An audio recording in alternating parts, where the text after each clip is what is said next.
और प्रधानमंत्री जैसा संत रामलला के दर्शन के बाद स्वर्णिम अक्षरों में लिख जाने वाला क्षण मुझे लगता है शायद ही कोई दूसरा होगा। भगवान राम तो दुनिया के कण कण में हैं। जो सस्ती चाइना की चरस होती है वो भी प्रधानमंत्री ओली को तय वो ये सेवन करने लगे। चाइना के अंडर एक तरीके से एजेंट के रूप में काम कर रहे हैं। मर्यादा पुरुषोत्तम राम की जन्मभूमि दुनिया में सिर्फ एक ही जगह, वो हमारे भारत में। चाइना पूर्ण रूप से उनके ऊपर हावी है। इन दोनों चेलों की क्या औकात है ये पूरी दुनिया उन्हीं 40 सैनिकों की तरह होगा। निहत्थे वीर जवान सैनिकों ने अपने हाथों से कर दिखाया। क्योंकि नेपाल से हमारा बेटी रोटी का रिश्ता है। इकबाल अंसारी जो मुख्य पक्षकार हैं उन्होंने अगर ये बात कही है तो मैं उनका स्वागत करता हूँ, दाद देता हूँ। कहीं ऐसा ना हो दुनिया आपको अपराधी समझने लगे कि चाइना इस वक्त नेपाल पे हावी है। वहाँ भी विरोध प्रदर्शन हो रहा है ओली के ख़िलाफ़। वहाँ की मीडिया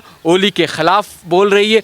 डर तो इतना गए हैं कि हमारे भारत के कई सारे चैनल्स को वहाँ पे बैन कर दिया गया है। नेपाल अगर इस चक्कर में फंसेगा तो वो अपने देश के जनमानस को बर्बाद कर। दोस्तों नमस्कार, आज हम बात करेंगे अयोध्या में अगस्त में हमारे देश के प्रधानमंत्री नींव रखने के लिए जा रहे हैं। इससे पहले जो नेपाल के जो प्रधानमंत्री हैं उन्होंने इतना बड़ा विवादित बयान दिया कि अयोध्या नगरी नेपाल में है और राम भी नेपाली हैं। तो इसको लेकर के हम जिलानी साहब से चर्चा करेंगे। सर, किस नज़र से देखते हैं जो चाइना की गिरफ्त में आया हुआ नेपाल है वो इस तरह की विवादित बयान देता है? देखिए, सबसे पहले तो मैं माननीय प्रधानमंत्री जी अगस्त में जो अयोध्या जा रहे हैं उसका हृदय से मैं स्वागत करता हूं। और मुझे लगता है कि भारत में तमाम जो भारत के जनमानस हैं वो इस यात्रा का स्वागत करेंगे और कर रहे हैं। तमाम लोगों के जो रिएक्शन आ रहे हैं, क्योंकि भारतीय जनता पार्टी का एक मात्र लक्ष्य उनके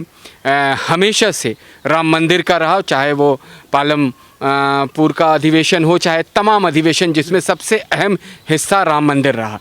और प्रधानमंत्री जैसा संत अगर वो खुद जा रहे हैं रामलला के दर्शन के बाद, रामलला का भव्य महल जो बनने जा रहा है उसके निर्माण कार्य को देखेंगे, उनके ज़रिए सारी चीज़ को आगे बढ़ेगा, तो इससे बड़ा ऐतिहासिक क्षण, भारत के लिए गौरवान्वित करने वाला क्षण, स्वर्णिम अक्षरों में लिख जाने वाला क्षण मुझे लगता है शायद ही कोई दूसरा होगा जो होने वाला है। अब आइए, आप वहाँ के प्रधानमंत्री ओली ने एक हल्की बात कही है।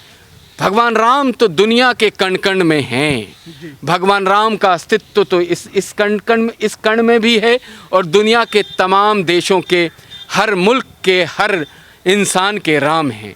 अगर आप ये बात अभी क्यों कह रहे हैं ओली? क्योंकि वो चाइना से इतने ज़्यादा, चाइना ने उनको अपने अंडर कर लिया है, इतना प्रेशराइज़ किया हुआ है, भारत के ख़िलाफ़ उनको इतना बहकाया है, भड़काया है। और मुझे लगता है कि साथ साथ में चाइना ने जो सस्ती चाइना की चरस होती है वो भी प्रधानमंत्री ओली को, क्योंकि उम्र हो गई है, भूलने, याददाश्त कमज़ोर हो चुकी है, लास्ट उनका टेन्योर भी चल रहा है, तो उसमें लगता है वो ये सेवन करने लगे।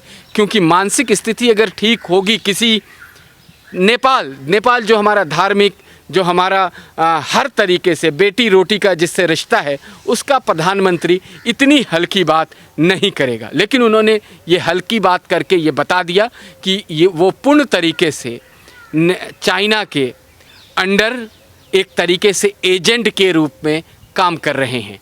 क्योंकि अयोध्या मर्यादा पुरुषोत्तम राम की जन्मभूमि दुनिया में सिर्फ एक ही जगह, वो हमारे भारत में अयोध्या है, ये दुनिया जानती है। उसके बाद अगर एक देश का, जिस देश को हमने बड़ा मान सम्मान दिया, जब भी विपदा आई भारत उसके साथ साथ खड़ा रहा, कंधे से कंधा मिला के खड़ा रहा, साथ साथ चला, उसको लेके अगर उसके धार्मिक सेंस में आके वहाँ का प्रधानमंत्री कुछ उलूल जुलूल बातें करता है तो मैं इसी तरह की बात करूंगा कि वो सस्ती चरस का सेवन करने लगे हैं। सस्ती चरस के साथ साथ मुझे लगता है कि जो सूत्रों के हवाले से खबर आ रही है कि उनको बहुत मोटा पैसा भी दिया गया है, वो भी डायरेक्ट स्विस बैंक अकाउंट में, जो 41 करोड़ से भी कहीं ज़्यादा वो अमाउंट बताया जा रहा है। देखो, ये तो नेपाल का एक पिछले 5-7 सालों से जो नेपाल के बदलते हुए पृष्ठभूमि है, नेपाल की राजनीतिक बदलाव है, वहाँ लोगों के अंदर एक डिफरेंट सोच है, उससे ये दिखाई दे रहा था कि चाइना पूर्ण रूप से उनके ऊपर हावी है। हर जगह चाइना उनके अंदर घुस चुका हुआ है। अब चाइना को लगता है कि वो पूरे गलवान घाटी में जिस तरीके से परास्त हुआ, गलवान घाटी में जिस तरीके से हमारे सेना ने अदम्य साहस और शौर्य का, अपने शौर्य का जो जिस शौर्य के लिए पूरी दुनिया हमारे सेना को जानती है, उसका वो उदाहरण देते हुए उनके 40 सैनिकों की गर्दनें मरोड़ के उनके चाइना में भेजा। चाइना को इस बात का एहसास है, हमारी आंखें नम हुई थी जब हमारे 20 जवान शहीद हुए, लेकिन अब चाइना को इस बात का एहसास है कि भारत को हम डायरेक्ट तो घेर नहीं सकते हैं, तो वो इस तरह की हरकतें नेपाल, पाकिस्तान, इस तरह के जो उसके 2 ख़ास चेले हैं उनकी तरफ से कर सकता है। लेकिन इन दोनों चेलों की क्या औकात है, ये पूरी दुनिया, भारत के जनमानस और हमारी सेना तत्परता के साथ बॉर्डर पे खड़ी है।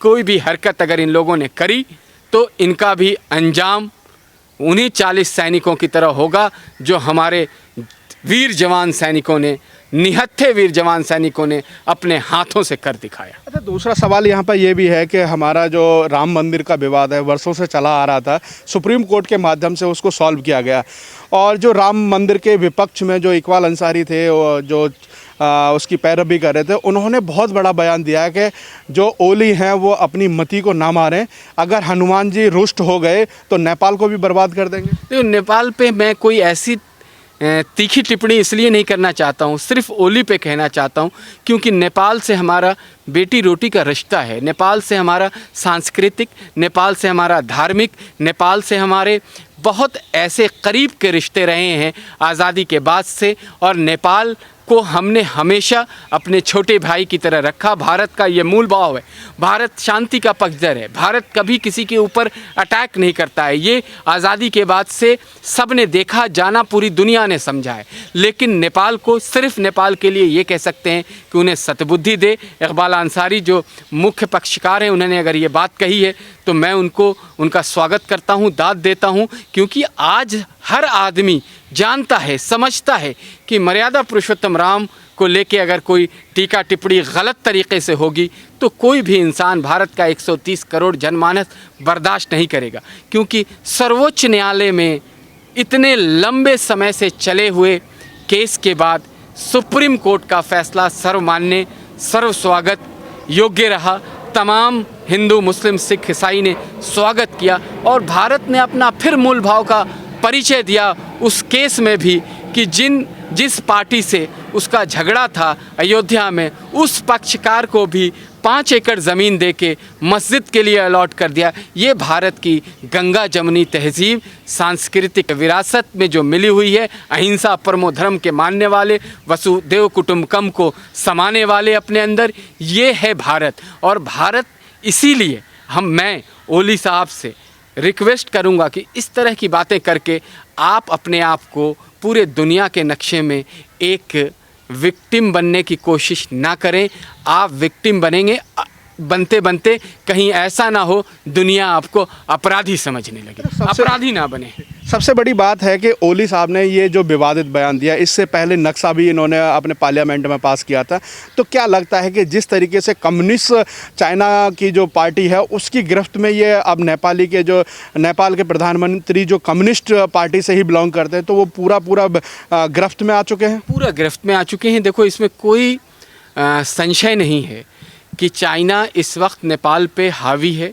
नेपाल का 80% से ज़्यादा व्यवसाय से लेके भूमि तक नेपाल इस वक्त अपना गिरवी रख चुका है चाइना के पास, और चाइना अपने धन बल के थ्रू सिर्फ भारत को किसी तरीके से डेंट दे सके, इस जुगाड़ में वो नेपाल को बेवकूफ़ बना रहा है। लेकिन नेपाल की जनता भी होशियार है। विरोध का स्वर जो है वो नेपाल के पार्लियामेंट से निकलते हुए वहाँ के सड़कों तक पहुँच रहा है। वहाँ भी विरोध प्रदर्शन हो रहा है ओली के ख़िलाफ़। ओली के जो भी इस वक्त तक के कार्य हैं उन पे सवालिया निशान लगाया जा रहा है। वहाँ की मीडिया ओली के ख़िलाफ़ बोल रही है। डर तो इतना गए हैं कि हमारे भारत के कई सारे चैनल्स को वहाँ पे बैन कर दिया गया है। तो ये डर है, ये चाइना चाइना का जो एक मूल मंत्र है, चाइना के यहाँ पत्रकार और मीडिया की आज़ादी तो है नहीं, वो जिसको चाहता है, एक मुखपत्र है ग्लोबल टाइम्स जिसके थ्रू पूरी दुनिया को न्यूज़ देता है, मैसेज देता है। लेकिन नेपाल अगर इस चक्कर में फंसेगा तो वो अपने देश के जनमानस को बर्बाद कर देगा। ऐसा तो नहीं है कि चाइना को, जैसे कि कुछ सूत्रों के हवाले से खबरें आ रही हैं कि चाइना ने नेपाल के कुछ गांवों को कब्जा कर लिया है और जिसका लेखा जोखा आज भी नेपाल करता है, पर वहां पर सेना अपनी लगाई हुई है, वो लोग भी त्रस्त हैं। उन चीज़ों को छुपाने के लिए इंडिया के साथ इस तरह का व्यवहार कर ये देखो, जब तक ओली की अभी सरकार है, इस तरह का ओली साहब ने क्यों उनके साथ इस तरह से अपने आप को बिल्कुल सरेंडर कर दिया है, एक तरीके से उनके एजेंट के रूप में काम कर रहे हैं। भारत को वो जानते हैं कि हम सब ने देखा था जब सदी का सबसे बड़ी त्रासदी जो भूकंप आया था, उसमें भारत ने किस तरीके से मदद करी थी, ये दुनिया ने सराहा था। उसके बाद भी ओली ने क्यों सरेंडर किया है, ये तो आने वाले वक्त में जब वहाँ पे विरोध की शुरुआत बड़े पैमाने पे जो हो रही है, जब सामने आएगी तो लोगों को पता चलेगा।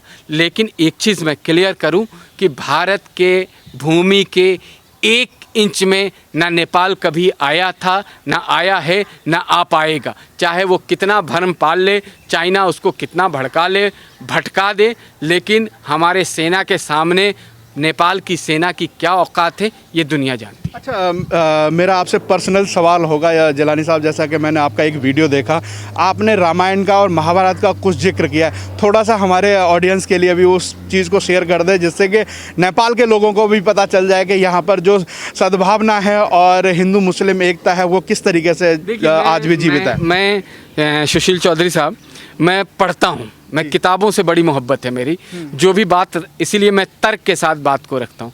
तो मैं रामायण का सार देख रहा था, तो मैं वहाँ आके रुक गया जहाँ पे रावण का लास्ट स्टेज है। रावण एक तरीके से मृत्युशैया पे लेटा हुआ है और राम से उसके का संवाद होता है। मर्यादा पुरुषोत्तम राम खड़े हैं और रावण कहता है कि हे राम, आपके महल में तो सोना जड़ा हुआ है, आपके महल में तो सोना जड़ा है, मेरा तो महल सोने का है। मैं ज्ञान में आपसे ज्ञानी हूँ, तपस्या में आपसे बड़ा तपस्वी हूँ, मैं आपसे श्रेष्ठ हूँ, ब्राह्मण हूँ, लेकिन मैं आज आपसे हार गया। पता है क्यों हार रहा हूँ? क्योंकि आपका भाई आपके साथ है, मेरा भाई मेरे साथ नहीं था। उसने रिश्तों के जिक्र को वहाँ बताया है। दूसरी तरफ महाभारत में आप देखिए, देखिए रिश्ते 2 तरह के होते हैं, एक खून के रिश्ते होते हैं, एक हमारे और आपके जो दोस्ती के रिश्ते होते हैं। लेकिन उदाहरण देखिए कि श्री कृष्ण ये चाह के भी कि वो किधर हैं, कहाँ हैं, ये किसी को बताने की ज़रूरत नहीं है, लेकिन श्री कृष्ण जहाँ हैं जीत उन्हीं की निश्चित है, उन्हीं की सुनिश्चित है। और दूसरी तरफ कर्ण है, जिसको मालूम है कि ये युद्ध मैं हारूंगा और मैं हो सकता है मारा जाऊंगा, और अंत में उस युद्ध में कर्ण मारा जाता है, लेकिन दोस्ती वो निभाता है लास्ट तक।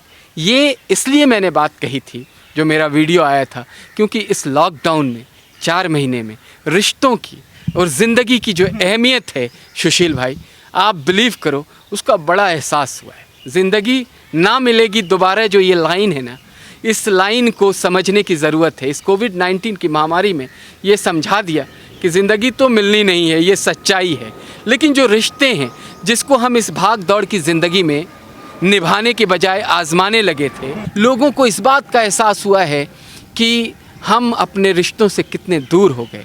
हाँ, आज भाई भाई से बात नहीं करता है, तो अब ये कोशिश रहती है कि सबसे राम राम कर लें, सबको सलाम कर लें, सबको सत श्री अकाल और आदाब कर लें, क्योंकि कब किसकी ज़रूरत होगी ये इस कोविड-19 ने सिखाया है, जब चारों तरफ से सारी चीज़ें बंद हो गई। और मैं आपके इस चैनल के माध्यम से आपके व्यूवर्स से अपील करना चाहूँगा, तमाम जो लोग देखेंगे, कि आप भी अपने उन रिश्तेदारों को सबसे पहले ढूंढिए जिनसे आपने पिछले 6 महीने से इस कोविड-19 के महामारी में बात नहीं करी है। किस हाल में आपके दोस्त हैं, उनसे पता करिए, उनको जानने की कोशिश करिए कि उनके क्या हाल हैं, क्योंकि इस कोविड-19 ने रिश्तों की अहमियत को जो समझाया है उसको बरकरार रखिए। अब आजमाइए मत, अब रिश्ते निभाइए।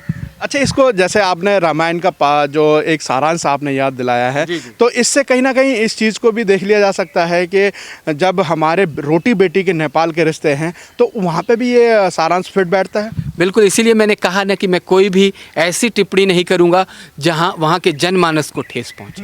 वहां का जनमानस हमारा भाई, हमारा बहन, हमारी माता, हमारे तमाम वो लोग हैं।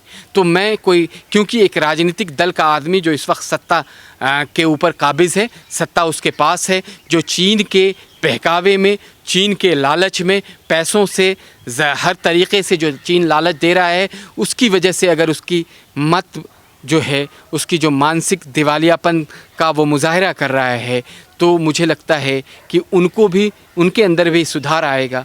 भगवान राम एक ऐसा नाम है कि जिसके नाम लेने के बाद बड़ी बड़ी सारी चीज़ें जो बिगड़ी हुई चीज़ें हैं वो बन जाती हैं। तो ओली को भी सद्बुद्धि आएगी और ओली, मुझे लगता है बहुत जल्दी या तो सद्बुद्धि आ जाएगी या सत्ता से बाहर चले जाएंगे। ये मैं अभी कह रहा हूँ, फिर आपसे चर्चा ज़रूर करूँगा और जब उनकी सत्ता उनके हाथ से निकल जाएगी, क्योंकि कोई भी जनमानस भगवान से, इस देवता से, अपने मानने वाले से कभी कोई इस तरह की हल्की बात पे कोई कहीं का भी आदमी बर्दाश्त नहीं करेगा कि आप एक पूरे के पूरे भगवान को कह दें कि हमारे यहाँ के हैं।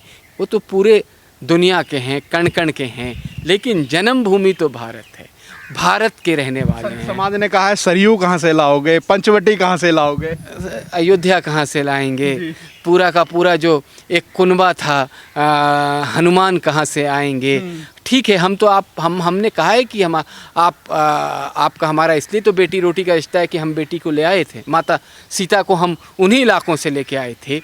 ये हमारे भारत की का भाव है, उसने बताया हमें। तो हम मानते हैं कि आप, तभी तो हम बार बार इस रिश्ते को लोगों के सामने रखते हैं। तो हम उन्हीं पे छोड़ते हैं, वही उनको बुद्धि देंगे, उन्हीं को समझ में आएगा तभी।